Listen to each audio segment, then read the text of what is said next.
নমস্কার, ইনভেস্ট আইডিয়াতে সকলকে স্বাগত।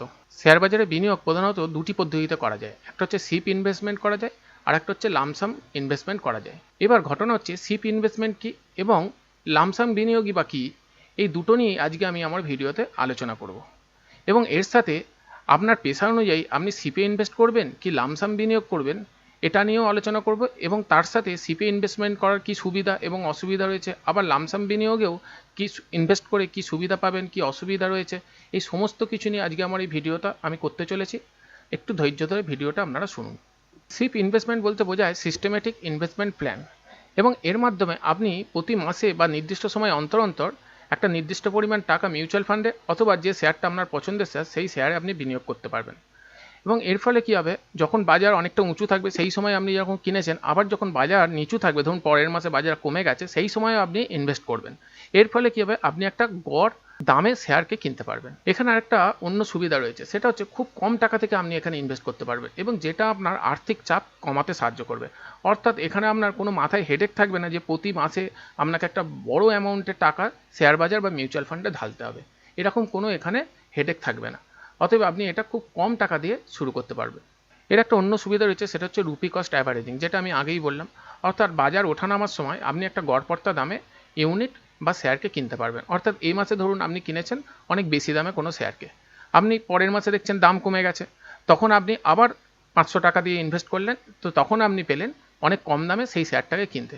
এর ফলে আপনার একটা গড় দাম আপনি শেয়ার বা মিউচুয়াল ফান্ডের পাবেন, যেটা আপনাকে পরে একটা বড় অ্যামাউন্ট প্রফিট করতে সাহায্য করবে। আপনাদের বুঝবার সুবিধার জন্য আমি এখানে একটা শিপের উদাহরণ দিয়েছি, এবং উদাহরণটার দিকে একটু খেয়াল করুন, তাহলে এই পুরো শিপের ব্যাপারটা বুঝিয়ে যাবেন। এখানে দেখুন, একজন ব্যক্তি জানুয়ারি মাসে 2000 টাকা ইনভেস্ট করেছে, এবং সেই 2000 টাকা দিয়ে সে প্রতি ইউনিট কিনেছে 10 টাকা দিয়ে। এর ফলে তার ইউনিট সংখ্যা হয়েছে অথবা নাম্বার অফ শেয়ার হয়েছে 200টা। ফেব্রুয়ারি মাসে সে একই টাকা ইনভেস্ট করেছে 2000 টাকা, তখনই প্রতি ইউনিটের দাম ছিল বা প্রতি শেয়ারের দাম ছিল 12 টাকা করে। এর ফলে তার ইউনিট হয়েছে 166.67। মার্চ মাসে সে একই পরিমাণ টাকা 2000 টাকা ইনভেস্ট করেছে, এবং সেই সময় ইউনিট বা প্রতি শেয়ারের দাম ছিল 8 টাকা করে, এবং সেই সময় তার নাম্বার অফ শেয়ার হয়েছে 250টা। এর ফলে দেখুন এখানে সে টোটাল ইউনিট কিনতে পেরেছে, মানে জানুয়ারি মাসে সে কিনেছিল 200টা, তারপরের মাসে অ্যাপ্রক্স 166টা কিনেছিল, তারপরে কিনেছিল মার্চ মাসে কিনেছিল 250টা। তাহলে সে টোটাল ইউনিট অ্যাপ্রক্স কিনেছে 616টা। ঠিক আছে, এবার দেখুন তাহলে সে কত টাকা টোটাল ইনভেস্ট করেছে। জানুয়ারি মাসে সে 2000 টাকা ইনভেস্ট করেছিল, ফেব্রুয়ারি মাসেও সে 2000 টাকা ইনভেস্ট করেছিল, মার্চ মাসেও সে 2000 টাকা ইনভেস্ট করেছিল। তাহলে টোটাল সে এই 3 মাস মিলিয়ে কত টাকা ইনভেস্ট করেছিল? 6000 টাকা ইনভেস্ট করেছিল। এবার তাহলে প্রতি ইউনিটের দাম সে অ্যাভারেজ কত পেল? 6000 ডিভাইডেড বাই 616, তাহলে সে প্রতি ইউনিটের দাম পেয়েছে 9 টাকা 73 পয়সা প্রতি ইউনিট, বা প্রতিটা শেয়ারের দাম। কিন্তু এখানে একটা জিনিস খেয়াল করে দেখুন, জানুয়ারি এবং ফেব্রুয়ারি মাসে সে 10 টাকা এবং 12 টাকা দিয়ে সে প্রতি ইউনিট কিনেছিল, মানে প্রতিটা শেয়ার সে কিনেছিল। কিন্তু প্রতিটা শেয়ারের দাম যখন সে পুরো গড় হিসেব করছে, তখন কিন্তু প্রতিটা শেয়ারের দাম কমে গিয়ে হচ্ছে 9 টাকা 73 পয়সা। কারণ সে মার্চ মাসে যখন একদম কমে গেছিল শেয়ারের দাম, তখন সে 8 টাকা দিয়েও 2000 টাকা ইনভেস্ট করেছিল, এবং যার ফলে সে 250টা ইউনিট কিনেছিল। এই জন্য তার একটা গড় প্রাইস এখানে দাঁড়াচ্ছে 9 টাকা 73 পয়সা। তাহলে আমরা এই উদাহরণটা থেকে সিপের বিনিয়োগের ক্ষেত্রে কী কী সুবিধা পাচ্ছি দেখুন। আমরা একটা গড়পড়তা দাম পাচ্ছি। হয়তো আমরা কোনো সময় 10 টাকা দিয়ে প্রতি ইউনিট কিনেছিলাম বা প্রতিটা শেয়ার কিনেছিলাম, আবার কখনো 12 টাকা দিয়ে প্রতিটা শেয়ার কিনেছিলাম, কিন্তু আমাদের অ্যাভারেজ ভ্যালু দাঁড়িয়েছে 9 টাকা 73 পয়সা। কারণ আমরা যখন বাজার অনেকটা কমে গেছিলো, তখনও কিন্তু আমরা সেই মাসে ইনভেস্ট করেছি, এবং সেই সময় আমরা যখন বাজার কমে গেছিলো 8 টাকা দিয়ে প্রতিটা ইউনিট কিনেছি। এর ফলে আমাদের একটা গড় প্রাইস এসে গেছে। আমি যদি 12 টাকা দিয়ে পুরো টাকাটা একসাথে 6000 টাকা যদি আমি 12 টাকা দিয়ে ইনভেস্ট করতাম, তাহলে কিন্তু আমার অনেকটাই লোকসান হতে পারতো। কিন্তু যেহেতু আমি প্রতি মাসে মাসে ইনভেস্ট করেছি, যখন বাজার বেড়েছিল তখনই ইনভেস্ট করেছি, আবার যখন বাজার কমেছিল তখনই ইনভেস্ট করেছি, এর ফলে আমার 9 টাকা 73 পয়সা করে আমার গড় প্রাইস এসেছে, যেটা আমাকে আমার অনেকটা রিস্ক, মানে টাকা লোকসান করবার যে রিস্ক থাকে সেইটা অনেকটা কমিয়ে দেবে। দেখুন, কম ঝুঁকির পরিমাণ অনেক কমবে, এটা আমি আগেই বললাম। বাজার পতনের ক্ষেত্রে অনেক বেশি, আবার এখান থেকে আপনার কী হবে, এখান থেকে অনেক বেশি ইউনিটও আপনি কিনতে পারবেন, কারণ যখন দাম শেয়ার প্রাইসের দাম অনেক কমে যাবে বা মিউচুয়াল ফান্ডের দাম অনেক কমে যাবে, তখন কিন্তু আপনার ইউনিটের সংখ্যা অনেক বেড়ে যাবে। তাহলে আপনার দুদিকে সুবিধা হবে। এক হচ্ছে টাকা লোকসানের দিকে ঝুঁকি অনেক কমবে, আবার বেশি ইউনিটও আপনি কিনতে পারবেন যদি সিপে ইনভেস্ট করেন। সঞ্চয়ের অভ্যেস তৈরি হবে আপনার এর মধ্যে দিয়ে। আমরা অনেকেই আছি, দেখেছি আমাদের হাতে মাস গেলে মাইনে পেলাম, মাইনে পুরো টাকা খরচা হয়ে যায়। কিন্তু যদি আমি এরকম একটা নির্দিষ্ট কোনো জায়গায় ইনভেস্ট করতে থাকি প্রতি মাসে, তাহলে এর মধ্যে দিয়ে যেটা আমার তৈরি হবে সঞ্চয়ের অভ্যেস তৈরি হবে, এবং যেটা ভবিষ্যতের জন্য একটা বড় অ্যামাউন্ট আমার জন্য তৈরি করে দেবে, যেটা রিটায়ারমেন্টের পরে কাজে লাগবে। আপনি শৃঙ্খলা পরায়ণ হতে শিখবেন এর মধ্যে দিয়ে, মানে টাকা জমানোর ক্ষেত্রে আপনি একটা শৃঙ্খলা পরায়ণ হবেন, এবং প্রতি মাসে মাসে যেহেতু বিনিয়োগ করছেন, এবং এর ফলে কী হবে, আপনার একটা বড় অ্যামাউন্ট, যদি আপনি 30 বছরের যদি দীর্ঘমেয়াদী পরিকল্পনা করেন, তাহলে আপনার রিটায়ারমেন্টের পরে দেখবেন আপনি একটা এই শৃঙ্খলা পরায়ণের মধ্যে দিয়ে একটা বড় অ্যামাউন্ট আপনি রিটায়ারমেন্টের পরে হাতে পাবেন। এতক্ষণ আমি আপনাদের সাথে আলোচনা করেছি সিপ ইনভেস্টমেন্ট কি সেটা নিয়ে। এবার আমি আপনাদেরকে বলবো লামসাম বিনিয়োগ কি, সেই ব্যাপারটা। দেখুন, লামসাম বিনিয়োগ হচ্ছে একবারে বিনিয়োগ, অর্থাৎ আপনার হাতে যদি কোনো একটা বড় অ্যামাউন্টের টাকা থাকে, সেই টাকাটা যখন আপনি একেবারে মিউচুয়াল ফান্ড বা শেয়ার বাজারে ইনভেস্ট করবেন, তখন সেটাকে বলা হবে লামসাম বিনিয়োগ। এই লামসাম বিনিয়োগ কারা করতে পারে? যাদের একটা বড় অ্যামাউন্টের ব্যাংক ব্যালেন্স আছে, হয়তো 14-15 লাখ টাকা এরকম ব্যাংক ব্যালেন্স আছে, বা যারা জমি বিক্রি করেছেন এরকম, সেখান থেকে যদি 10-12 লাখ টাকা বা 15-20 লাখ টাকা পেয়ে থাকেন, এবং সেখান থেকে 3-4 লাখ টাকা নিয়ে আপনি শেয়ার বাজার বা মিউচুয়াল ফান্ডে একেবারে ইনভেস্ট করতে পারেন। অথবা আপনি যদি অবসর গ্রহণ করেন, এবং অবসর গ্রহণের পর যদি আপনি 10-12 লাখ টাকা বা 15 লাখ টাকা পেয়ে থাকেন, সেখান থেকে যদি আপনি 3-4 লাখ টাকা নিয়ে মার্কেটে ইনভেস্ট করেন, একেবারে ইনভেস্ট করেন, তখন সেটাকে বলা হবে লামসাম বিনিয়োগ। এক্ষেত্রে বলে রাখি, যারা মাস গেলে মাইনে পান বা যাদের হাতে কোনো সেরকম বড় অ্যামাউন্টের টাকা নেই, তাদের কিন্তু লামসাম বিনিয়োগের দিকে ঝুঁকি নেওয়াটা কিন্তু খুব ভালো জিনিস নয়। কারণ আপনি যদি হয়তো রিস্ক নিয়ে হয়তো বড় অ্যামাউন্টের টাকা একটা মার্কেটে ঢালতে যাচ্ছেন, অথচ আপনার ব্যাংক ব্যালেন্স নেই, সেরকম বড় হাতে টাকা নেই, সেক্ষেত্রে যদি কোনো রকম মেডিকেল এমার্জেন্সি হয়, সেক্ষেত্রে কিন্তু আপনি নিজেকে আর রক্ষা করতে পারবেন না। কারণ তখন কিন্তু আপনার মাথায় অনেক রকম হেডেক এসে যাবে, কারণ একদিকে আপনার শেয়ার বাজারে লোকসান হতে থাকবে, আবার একদিকে আপনার মেডিকেল এমার্জেন্সি হয়েছে। তো সেক্ষেত্রে এই রিস্কটা না নেওয়াই ভালো, যতক্ষণ না হাতে বড় অ্যামাউন্টের একটা টাকা রয়েছে, এটা আমি মনে করি। এটা লামসাম বিনিয়োগ কখন করা উচিত? যখন বাজার নিচের দিকে পড়ে, অর্থাৎ অনেকটা বাজার যখন নিচের দিকে হয়তো 20%, 30% কারেকশন হয়ে গেছে, তখন লামসাম বিনিয়োগের রিস্ক নেওয়া যেতে পারে।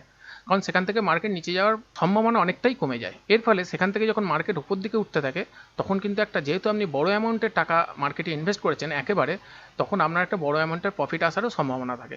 কিন্তু এর উল্টো দিকটাও আমাদের জানতে হবে, কারণ মার্কেট, আমরা ভাবছি এখান থেকে মার্কেট হয়তো ওপর দিকে যাবে, কিন্তু যদি সেখান থেকে আবার মার্কেট নিচের দিকে নামতে থাকে, তাহলে কিন্তু তখন কিন্তু যেহেতু বড় টাকা ইনভেস্ট করছেন, আপনার লোকসানও কিন্তু বড় অ্যামাউন্টের হবে। এটাও কিন্তু আপনাদের মাথায় রাখতে হবে। এবার আমি আপনাদের সামনে সিপ এবং লামসামের একটা তুলনামূলক আলোচনা আপনাদের সামনে তুলে ধরবো, যাতে আপনারা ভালো করে ব্যাপারটা আরও বুঝতে পারেন। এখানে দেখুন, সিপ হচ্ছে ধাপে ধাপে বিনিয়োগ করার পদ্ধতি। মানে হচ্ছে আপনি প্রতি মাসে মাসে খুব অল্প পরিমাণ টাকা, বাজার যখন উঠবে তখনও ইনভেস্ট করবেন, আবার বাজার যখন কমবে তখনও ইনভেস্ট করবেন। এর ফলে আপনি একটা গড় প্রাইস পেতে থাকবেন, যেটা আমি আগেই দেখিয়েছি। কিন্তু লামসাম বিনিয়োগ হচ্ছে একেবারে একটা বড় অ্যামাউন্টের টাকা আপনাকে বিনিয়োগ করা। সিপ ইনভেস্টমেন্টের ক্ষেত্রে কী হয়, মার্কেট রিস্ক অনেক কম থাকে। কারণ আপনি জানেন, যখন মার্কেট বেড়েছিল তখন ইনভেস্ট করেছেন, আবার যখন মার্কেট কমেছিল তখন ইনভেস্ট করেছে। এর ফলে কী হবে, একটা গড় প্রাইস পাবেন। কিন্তু লামসাম বিনিয়োগের ক্ষেত্রে মার্কেট রিস্ক অনেকটা বেড়ে যায়, কারণ আপনি যদি এন্ট্রি পয়েন্টটা ঠিকঠাক না বুঝতে পারেন, তাহলে কিন্তু আপনার একটা বড় টাকা লোকসান হতে পারে। যেমন যদি ধরুন মার্কেট অনেকটা উপরে আছে, সেই সময় আপনি কী করলেন, মার্কেটকে না বুঝতে পেরে আপনি একটা বড় টাকা ওখানে ইনভেস্ট করে দিলেন। এরপর ওখান থেকে মার্কেট নিচের দিকে পড়তে থাকলো, 20%, 30% ধরুন মার্কেট ফল করে গেল। এর ফলে কী হবে, যদি আপনি ওখানে বড় একদম মার্কেট যখন হাইতে ছিল, তখন আপনি ধরুন ওখানে 1 লাখ টাকা ইনভেস্ট করেছেন, সেখান থেকে মার্কেট 20%, 30% কারেকশন হয়ে গেছে, অতএব 1 লাখ টাকা কমে গিয়ে আপনার কিন্তু 70,000 টাকা হয়ে যাবে। তো বুঝতেই পারছেন, মার্কেট রিস্ক হচ্ছে লামসাম বিনিয়োগের ক্ষেত্রে অনেক বেশি। সিপ ইনভেস্টমেন্টের ক্ষেত্রে আপনাকে ডিসিপ্লিন মেনটেন করতে হবে। মানে হচ্ছে আপনাকে সবসময় প্রতি মাসে যে এই 2000 বা 500 টাকা যে ইনভেস্ট করবেন, এটা কিন্তু করেই যেতে হবে। এটা বন্ধ করলে কিন্তু আপনি লাভ পাবেন না। কারণ আপনি যদি যখন ইনভেস্ট করেছেন তখন হয়তো মার্কেট উঁচু, যখন মার্কেট পড়েছে তখন কিন্তু ইনভেস্ট করছেন না, এর ফলে কিন্তু আপনি গড় প্রাইস পাবেন না। আর গড় প্রাইস আপনি যদি না পান, তাহলে কিন্তু সেখান থেকে লাভও আপনার আসবে না। আর লামসাম বিনিয়োগের ক্ষেত্রে ডিসিপ্লিন করুন, কারণ হচ্ছে আপনি একেবারে যে সময় বুঝতে পারলেন এই সময় এখানে মার্কেটে ইনভেস্ট করা উচিত, তো এই সময় ইনভেস্ট করে এবার চুপচাপ বসে আছেন, তো আর আপনার কোনো হেডেক নেই। এবার ওখান থেকে যদি মার্কেট বাড়ে, তাহলে আপনি প্রফিট পাবেন, আর যদি মার্কেট কমে, তাহলে আপনার লোকসান হবে। এই গড়পড়তা দাম, এই গড়পড়তা দামটা হচ্ছে সিপ ইনভেস্টমেন্টের ক্ষেত্রে খুবই ইম্পর্টেন্ট ব্যাপার। কারণ এই সিপ ইনভেস্টমেন্ট যদি নির্দিষ্ট সময় করতে থাকে, তাহলে সে কিন্তু গড়পড়তা দাম পাবে, এবং সেখান থেকে সে প্রফিট করতে পারবে। এবং দীর্ঘমেয়াদী পরিকল্পনা যদি রাখে, যদি 10 বছর 15 বছরের দিকে যদি তাকিয়ে সে ইনভেস্ট করে, একটা বড় অ্যামাউন্টের টাকা কিন্তু সিপ ইনভেস্টমেন্ট থেকে করা যায়। লামসাম বিনিয়োগ থেকে কি করা যায় না, লামসাম বিনিয়োগ থেকেও করা যায়, কিন্তু এটা নির্ভর করে কিন্তু এন্ট্রি পয়েন্টের উপর। কখন আপনি মার্কেটে বড় অ্যামাউন্টের টাকা একেবারে বিনিয়োগ করছেন। যদি সেটা ভুল হয়, তাহলে কিন্তু অনেকটা টাকা লোকসান হতে পারে। এবং সেক্ষেত্রে আগেই আমি বলেছি, যদি তার সাথে যদি আপনি ধরুন একটা বড় অ্যামাউন্টের টাকা মার্কেটে ইনভেস্ট করেছেন এবং সেখান থেকে মার্কেট নিচের দিকে পড়ছে, আর তার সাথে ধরুন আপনার কোনো মেডিকেল এমার্জেন্সি ঘটেছে এবং তার জন্য যদি আপনার হাতে কোনো টাকা না রিজার্ভে থাকে, তাহলে কিন্তু সেক্ষেত্রে কিন্তু আপনি নিজেকে রক্ষা করতে পারবেন না। এবং আমরা শেয়ার বাজারের যে বিভিন্ন কাহিনী শুনতে পাই, বিভিন্ন যে আত্মহত্যা, এই ঘটনা, এইগুলো কিন্তু এখান থেকেই আসে। যাদের অনেক লোভ বেশি হয়, সেক্ষেত্রে কিন্তু তারা হয়তো একটা বড় অ্যামাউন্টের টাকা না মার্কেটকে না স্টাডি করেই হয়তো ইনভেস্ট করে দিয়েছে। করার পর থেকে দেখছে মার্কেট 20%, 30% কারেকশান হয়ে গেছে। যেমন করোনার সময় হয়েছিল, আমরা দেখেছি করোনার সময় কতটা মার্কেট পড়েছিল এবং সেখান থেকে রিকভারি করেছে। কিন্তু ধরুন যেই সময় সে ইনভেস্ট করেছিল অনেকটা উঁচু মার্কেটে, তারপরে করোনা এসেছে, তারপরে সেখান থেকে মার্কেট অনেকটা পড়ে গেছে।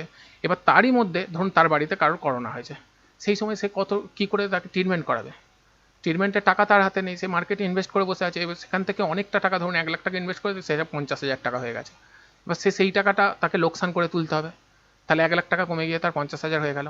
তাহলে এক্ষেত্রে কিন্তু অনেকটা রিস্ক বেশি। অতএব আপনাকে কিন্তু মার্কেট স্টাডি অবশ্যই করতে হবে লামসাম বিনিয়োগের ক্ষেত্রে, এবং সেটা ঠিকঠাকভাবে করতে হবে, নাহলে কিন্তু আপনার লোকসান হবেই হবে, এটা নিশ্চিত। এখন আপনার মনে একটা প্রশ্ন ঘুরপাক খাচ্ছে যে এখন আপনি কি করবেন, লামসাম বিনিয়োগ করবেন না সিপ ইনভেস্টমেন্ট করবেন? এক্ষেত্রে আমার যেটা মনে হয়, যদি আপনি চাকরিজীবী হন এবং আপনার যদি কোনো বড় অ্যামাউন্টের ব্যাংক ব্যালেন্স না থাকে বা আপনার হাতে হয়তো কোনো বড় অ্যামাউন্টের টাকা নেই, তো সেক্ষেত্রে আপনি মাস গেলে মাইনে পান। অতএব আপনার সিপ ইনভেস্টমেন্ট করা উচিত, কারণ আপনি মাস গেলে যে মাইনে পান সেই মাইনে থেকে কিছু টাকা বাঁচানো উচিত আপনার অবশ্যই, এবং সেখান থেকে সেই পরিমাণ টাকা আপনার মিউচুয়াল ফান্ড বা শেয়ার বাজারে অল্প অল্প করে ইনভেস্ট করা উচিত। যদি আপনার হাতে বড় অ্যামাউন্টের টাকা থাকে, যদি আপনি কোনো জমি বিক্রি করেন, সেখান থেকে যদি 10-15 লাখ টাকা পেয়ে থাকেন, তাহলে সেখান থেকে আপনি 2-3 লাখ টাকা লামসাম বিনিয়োগের দিকে এগোতে পারেন। অবশ্যই সেটা মার্কেটকে বুঝে এগোতে হবে, কারণ মার্কেট যদি উঁচুর দিকে থাকে তাহলে কখনোই সেখানে লামসাম বিনিয়োগ করা উচিত নয়। সবসময় মার্কেট যখন ক্র্যাশ করে, অর্থাৎ মার্কেট যখন পড়ে 20%, 30% কারেকশান হয়, তখন কিন্তু লামসাম বিনিয়োগ করা যায়, কারণ সেখান থেকে মার্কেট আর নিচে যাওয়ার সম্ভাবনা কিন্তু অনেকটা কমে যায়। সেই জন্যই সেখানে লামসাম বিনিয়োগ করা হয়। কিন্তু আপনি হয়তো মার্কেট যখন অনেকটা ওপরে আছে, সেখানে যদি আপনি একটা লামসাম বিনিয়োগের টাকা ইনভেস্ট করে দেন, আর সেখান থেকে যদি মার্কেট ফল করতে শুরু করে, তাহলে কিন্তু আপনি যে টাকা ইনভেস্ট করেছেন সেখান থেকে কিন্তু 50% আপনার লোকসান হতে পারে টাকা। তো এইটা বুঝে নিয়ে আপনাকে ইনভেস্ট করতে হবে। আর যারা অভিজ্ঞ বিনিয়োগকারী হয়, মানে যাদের অভিজ্ঞতা আছে, তারা দুটো পদ্ধতি অ্যাপ্লাই করতে পারে, কারণ তারা মার্কেট বোঝে কখন বিনিয়োগ করা উচিত লামসামে আর কখন সিপে ইনভেস্ট করা উচিত। তারা দুটোই বুঝতে পারে, অর্থাৎ তারা রীতিমতন মার্কেটকে স্টাডি করে। তাদের ক্ষেত্রে তারা দুটো বিনিয়োগই করতে পারেন, সেক্ষেত্রে কোনো অসুবিধা নেই। কিন্তু যদি আপনি অনভিজ্ঞ হন, মার্কেটে সবে এসেছেন, একদম 1-2 বছর মার্কেট করছেন, তাহলে সেই ক্ষেত্রে, বা আপনার হাতে কোনো বড় অ্যামাউন্টের টাকা নেই, কারণ বিপদে এলে আপনি বিপদে নিজেকে রক্ষা করতে পারবেন না, মানে কোনো মেডিকেল এমার্জেন্সি হলে, তাহলে সেক্ষেত্রে কিন্তু আপনার লামসাম বিনিয়োগের দিকে একদমই যাওয়া উচিত নয়। আপনার সেক্ষেত্রে সিপে ইনভেস্ট করা উচিত। তাতেও আপনার কিন্তু একটা বড় অ্যামাউন্টের টাকা কিন্তু, যদি দীর্ঘমেয়াদী পরিকল্পনা থাকে, কিন্তু হয়ে যাবে, এটা নিশ্চিত। কিন্তু কন্টিনিউ আপনাকে করে যেতে হবে, প্রতি মাসে মাসে আপনাকে সিপে ইনভেস্ট করে যেতে হবে, তাহলে কিন্তু সেখান থেকেও বড় অ্যামাউন্টের টাকা করা যায়। ধন্যবাদ। যদি আমার ভিডিওটা ভালো লেগে থাকে, তাহলে অবশ্যই লাইক, শেয়ার এবং সাবস্ক্রাইব করবেন।